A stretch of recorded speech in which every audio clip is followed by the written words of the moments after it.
siya dia sa kadaugan, kabayo ug karwahe iyang gitambok ngadto sa dagat. Ang akong kusog ug akong kaisog mao ang Ginoo, ug siya ang akong manunubos.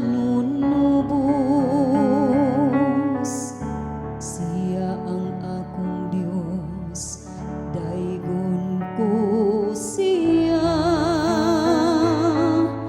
Ang Dios sa akong amahan, ako siyang bayawon. Akawitan nato ang Ginoo, kay gilukop niya sa himaya ang iyang kaugalingon. Ang Ginoo usa ka manggugubat, Ginoo ang iyang ngalan.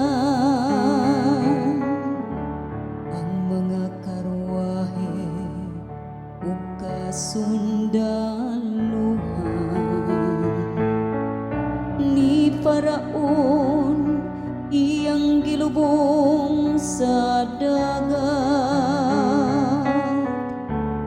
Ang mga kadakuan sa iyang mga punuan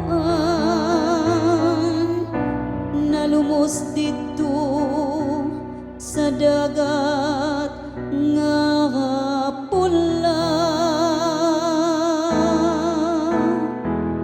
Awitan nato ang Ginoo, kay gilukop niya sa himaya ang iyang kaugalingon. Gitabunan sila sa mga tubig sa baha,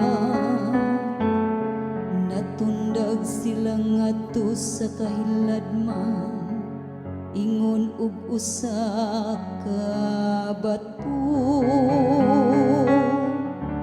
Ang imong tuong kamot, o Ginoo,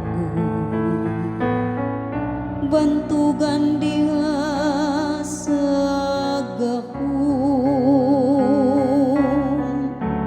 Ang imong tuong kamot, o Ginoo,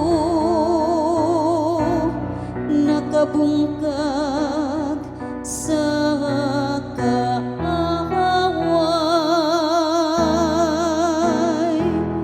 Awitan nato ang Ginoo, kay gilukop niya sa himaya ang iyang kaugalingon.